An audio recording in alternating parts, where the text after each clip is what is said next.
Okay, guys, dito naman sa second tutorial, magagawa tayo ng articles at magagawa din tayo ng mga menus. So, dito sa ating website, meron ng main menu dyan. So, remember guys, kapag gagawa ka ng template sa Joomla, pag gagawa ka ng website, remember the category, article, menu. Ang una mong gagawin ay gagawa ka ng categories for your article. So, saan mo yun pwedeng gawin? Dito yan sa content, category manager. Okay, so new. O kaya naman yung kanina, content, category manager, add new category. So, dito naman yan pupunta. So, meron na tayong default na uncategorized. So, gawa ka dito ng category. For example, biography. Okay, so alam niyo na, ang ilalagay natin dito ay yung mga biography ng bawat member ng inyong group. So, pwede mong lagyan ng article, yung iyong category, lagyan mo siya ng note. So, ang parent niya, sabihin wala siyang parent. Isa siyang main category, published. So, next time natin yan itatakal yung mga ibang options dito. So, for now, let us create muna a category. Okay? Save or save and close. Pagkatapos natin gumawa ng category, we will do an article. So, meron na siyang itong article manager, meron na yung default, yung home.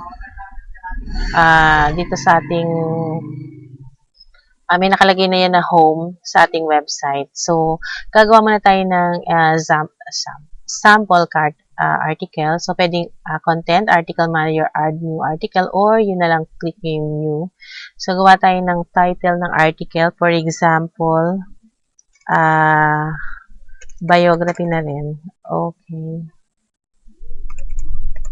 Okay, biography. Ang category niya is biography na din. Tapos, kuha ka dito ng article, laman ng article. So, lagyan lang natin ng dummy content. Okay.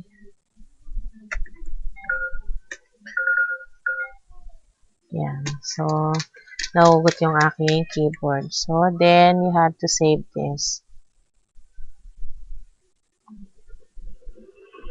Okay, save. Article successfully saved. Ngayon, paano mo naman siya i-incorporate para siya mapunta dito? So, ang gagawin mo ay punta ka sa menu. So, close mo muna to. Tapos, punta ka sa menu. Sa main menu, add ka ng menu item.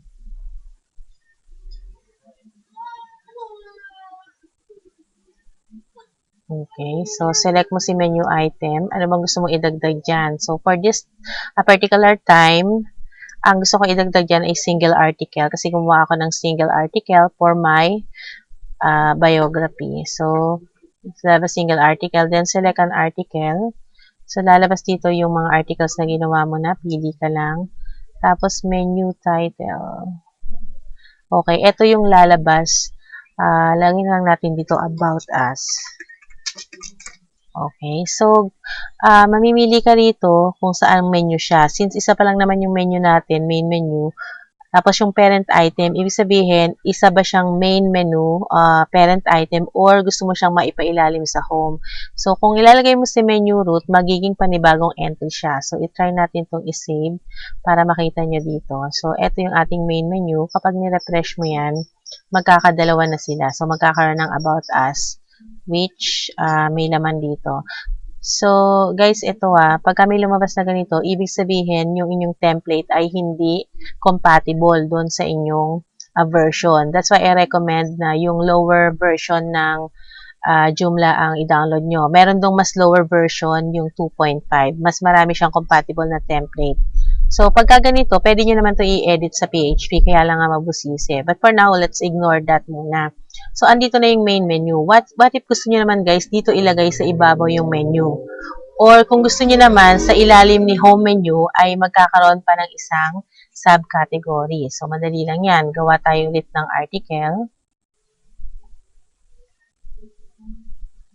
Okay, so content, article manager, add new.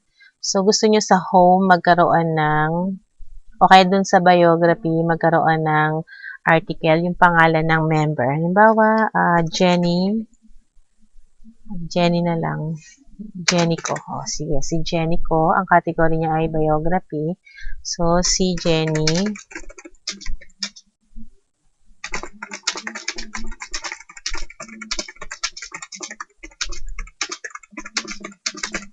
Okay, so save muna natin to. Save and close. Tapos, ang gagawin lang natin dyan, punta tayo sa main menu. Tapos, mag-a-add tayo ng new menu item. Okay, kaya kanina, ang menu item ko ay article. So, pwede kayong gumamit ng kahit ano rito. Pwede ring mga archive article. So, pwede nyo yung i-explore. Kaya lang, it will take us a while pag diniscuss natin yan isa-isa. Okay, so ang aking select ko yung article na gagamitin ko dyan is Jenico. Tapos, ang gusto kong gawing menu title dyan is Jenico na lang din.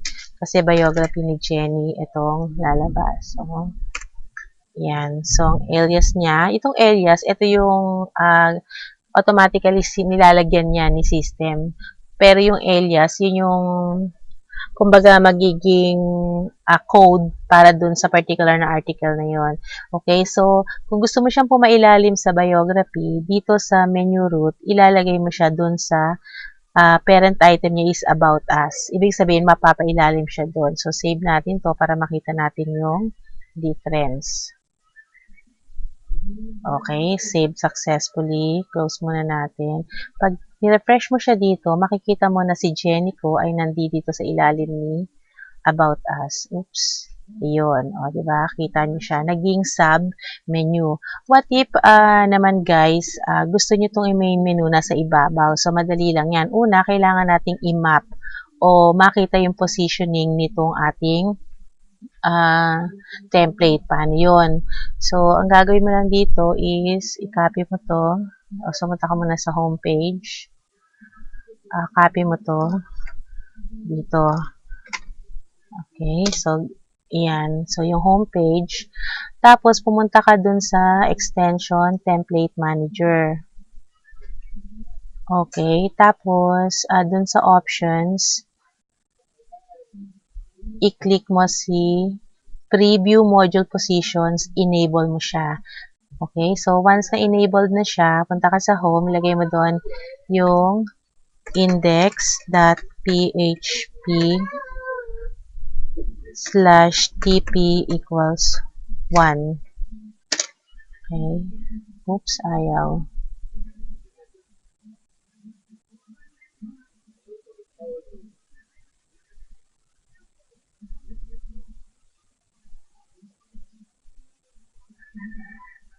Okay, wait lang. Ayaw lumabas.